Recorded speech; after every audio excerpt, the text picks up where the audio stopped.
బస్తీ పిల్లల బంగారు భవిష్యత్ కోసం ఏర్పాటు చేసిన ప్రభుత్వ పాఠశాల అధికారుల నిర్లక్ష్యంతో నేడు శిథిలావస్థలో ఉంది. చెత్తా చెదారం మురుగునీటితో నిండి డంపింగ్ యార్డ్లా మారింది.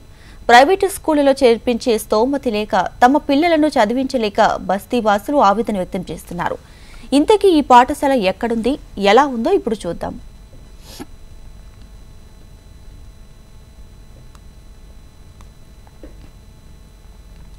షేక్పేట్ మండలంలోని ఫిలిం నగర్, బీజీఆర్ నగర్ బస్తీలోని ప్రభుత్వ ప్రాథమిక పాఠశాల భవనం మురుగునీటితో నిండిపోవడంతో పాటు భూమిలోకి కుంగిపోవడంతో మూతపడింది. ఇక్కడి విద్యార్థులను సమీపంలోని ఇతర పాఠశాలలో చేర్పించిన విద్యాశాఖ అధికారులు శిథిలావస్థకు పాఠశాల భవన నిర్మాణాన్ని గాలికొదిలేశారు. ప్రజాప్రతినిధుల నిర్లక్ష్యంతో పాటు స్థానికుల మధ్య విభేదాల కారణంగా ప్రభుత్వ పాఠశాల నిర్మాణ అంశం 2 అడుగులు ముందుకు 4 అడుగులు వెనక్కి అన్నట్టుగా మారింది.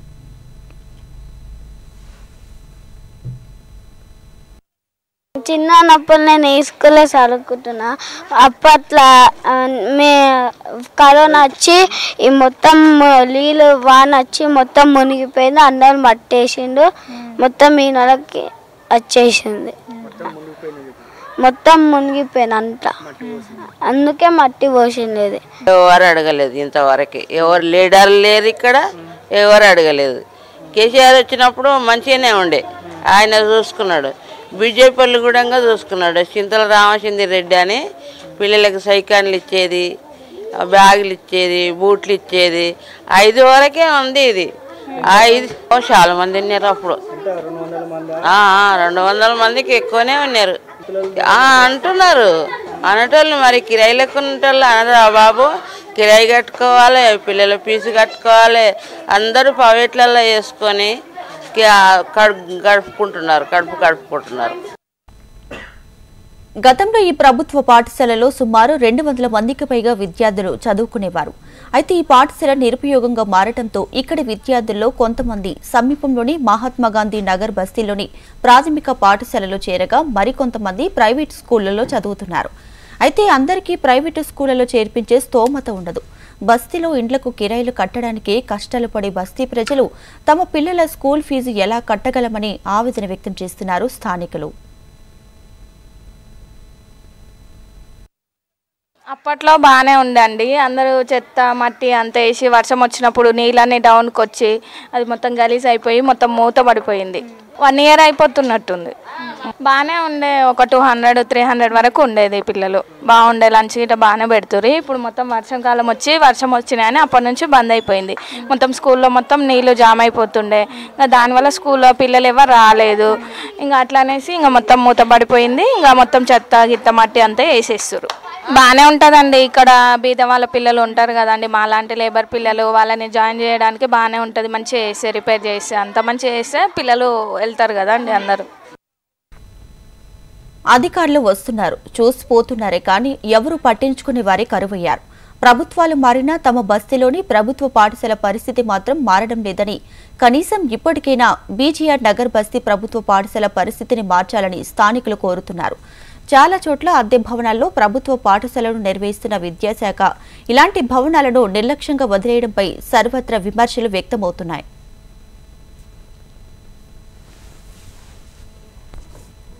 నేటి బాలలే రేపటి పౌరులు అంటారు. అలాంటి బాలల బంగారు భవిష్యత్తును తీర్చిదిద్దాల్సిన బడి నేడు ఉందా లేదా అన్న స్థితికి దిగజారింది. ప్రస్తుతం మనం ఇక్కడ ఫిలిం నగర్లో ఉన్న బీజీఆర్ నగర్లో ఉన్నాము. మనం ఇక్కడ చూడొచ్చు. అసలు ఇది ఎవరైనా పైన నేమ్ బోర్డు చూస్తే తప్ప అసలు ఇది స్కూల్ బిల్డింగ్ అని కూడా ఎవరు గుర్తుపట్టలేనంత దారుణంగా అయితే ఈ స్కూల్ పరిస్థితి అయితే మనకు కనిపిస్తూ ఉంది. మనం ఇక్కడ చూడొచ్చు, చుట్టుపక్కలంతా కూడా కట్టెలు, ఇనుప కంచెలు, చెత్త చెదారం, మట్టి కుప్పలు, రాళ్ళు రప్పలతో నిండిపోయి ఇది ఒక డంపింగ్ యార్డ్లో అయితే మనకు కనిపిస్తుంది. మనం ఇక్కడ చూడొచ్చు, ఇక్కడ మనకి ఎంట్రన్స్ కూడా మనం ఇక్కడ చూడొచ్చు. ఈ ఎంట్రన్స్ లోపలికి ఆయన చూడొచ్చు. ఇక్కడ లోపలంతా కూడా చెత్త చెదారం, సిమెంట్ బస్తాలు, చెత్తతో అంతా నిండిపోయి చీకటిగా కనిపిస్తుంది. అయితే వర్షం కురిసినప్పుడల్లా, నార్మల్గా మాన్యువల్స్ పొంగినప్పుడల్లా కూడా ఆ డ్రైనేజీ వాటర్ అంతా కూడా ఇందులోకే వస్తాయని అయితే చుట్టుపక్కల స్థానికులు చెబుతున్నారు. సో వర్షం వచ్చినప్పుడల్లా ఇదంతా పూర్తిగా నిండిపోతుందని అయితే వారు చెబుతున్నారు. సో ఇలా నిండిపోవడం ద్వారా ఇక్కడ విషసర్పాలు, కప్పలు లాంటివి, పురుగులు లాంటివి వస్తాయని, వాటి వల్ల పిల్లలు భయపడుతున్నారని కూడా వారు చెబుతున్నారు. అయితే ఒకప్పుడు ఈ స్కూల్ పరిస్థితి అయితే బాగానే ఉండేది, కానీ గత కొన్ని సంవత్సరాల క్రితమే ఈ స్కూల్ పరిస్థితి ఇంత దారుణంగా అయిందని, చుట్టుపక్కల ఎత్తైన నిర్మాణాలు నిర్మించడం వల్ల పైనుంచి వచ్చే వాటర్ కావచ్చు, మేనర్స్లో పొంగిన వాటర్ కావచ్చు, వర్షపు నీరు ఇదంతా కూడా ఇందులోకి వచ్చి చేరడం ద్వారానే ఈ స్కూల్ పరిస్థితి ఇంత దారుణంగా అయిందని వారు చెబుతున్నారు. ఒకప్పుడు ఈ స్కూల్లో 200కు పైగా పిల్లలు ఇక్కడ చదువుకునే వారనైతే వారు చెబుతున్నారు. సో అంతమందికి బంగారు భవిష్యత్తు కల్పించిన ఈ స్కూల్ పరిస్థితి నేడు ఇలా అవ్వడం పైన అయితే వారు ఆవేదన వ్యక్తం చేస్తున్నారని చెప్పాలి. అయితే కొందరికి వెళ్తుంది, కొందరికి వెళ్ళదు. సో చుట్టుపక్కల ఉన్న బస్తీ వాసులు కిరాయిలలో అయితే ఉంటున్నారు. సో వారికి కిరాయిలు కట్టడానికి స్తోమత సరిపోదు. అలాంటి వారి పిల్లల్ని ప్రభుత్వ పాఠశాలకు పంపిద్దామన్నా కూడా పాఠశాల పరిస్థితి ఇలా ఉండడంతో వారైతే ప్రైవేట్ స్కూళ్ళకి ఎంతెంతో ఖర్చు పెట్టి పంపాల్సిన పరిస్థితి అయితే ఉంది. సో వెళ్ళదు కాబట్టి వారికి బతకడమే కష్టంగా ఉన్నప్పుడు పిల్లలకి చక్కటి చదువు అందించాలంటే ప్రభుత్వ పాఠశాల పరిస్థితి ఇలా ఉండడంపై అయితే వారు ఆవేదన వ్యక్తం చేస్తున్నారు.